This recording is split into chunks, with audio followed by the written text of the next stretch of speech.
When Commander Exelvark of the Zorat Empire first encountered the Terran colony on Epsilon 3, he barely registered it as a threat. The outpost was small, no planetary defense grid, no orbital fleet, no war banners. Just scattered buildings, primitive power sources, and a flag, a blue globe with strange white lines across it. He had seen hundreds of such colonies. Most surrendered immediately. A few resisted for hours. None had ever posed a serious problem. Zelvac chuckled as his warship, Zenthari's Claw, entered low orbit. "Prepare landing units," he ordered. "We'll make this quick." The humans detected the incursion long before the Zorat troops landed. Inside the main structure, called simply Central Hub, a small team of scientists, engineers, and retired veterans reviewed the incoming threat. There was no panic, no evacuation, only a quiet pause. Then Dr. Sasha Renner, head of security and former Terran Defense Forces captain, stood and rolled up her sleeves. "All right," she said, glancing at the screen showing 3 descending Zorat dropships. "Let's show these bastards what a non-militarized outpost can really do." Zelvark's forces hit the surface hard and fast, as they always did. Black armored troopers stormed the perimeter, expecting to find confused civilians. What they got was resistance. Smart, brutal resistance. Booby traps made from mining equipment turned into automated defense turrets. Drones used for agriculture reprogrammed into high-speed interceptors. The water filtration system redirected to pump scalding steam into approach tunnels. And the humans themselves, farmers, botanists, and tech workers fought like trained soldiers. Because many of them were trained soldiers.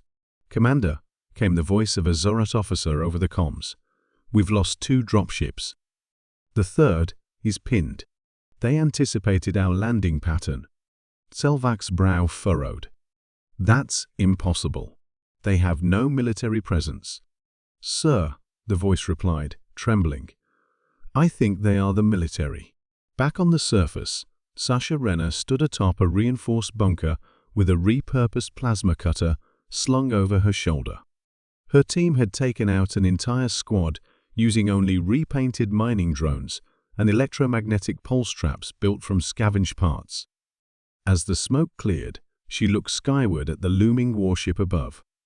"Time to end this," she muttered. She keyed into the old Earth-SAT relay system, a supposedly obsolete satellite network. But humans never truly let go of old tech. They just hid it in plain sight. Moments later, the Zenthari's Claw shuddered in orbit. Systems began to fail communications, targeting, shields. A quiet virus uploaded from the colony's comm relay was devouring its systems from the inside out. "How?" Zelvark growled, slamming his clawed fist into the console. "This is a backwater planet." One of his lieutenants turned to him, eyes wide with realization. "They're human, Commander. You don't conquer humans. You just wake them up." The next morning, a single shuttle damaged, smoking landed just beyond the human colony perimeter. Zelvark stumbled out, flanked by 2 survivors.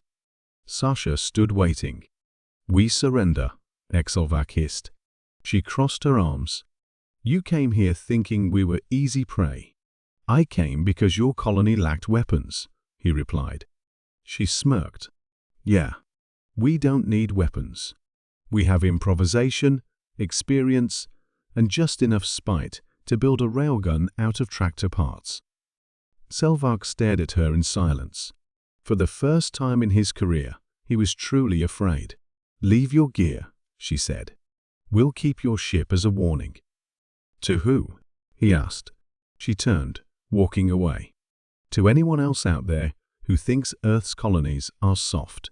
Because the alien had no idea what they were up against until it was too late.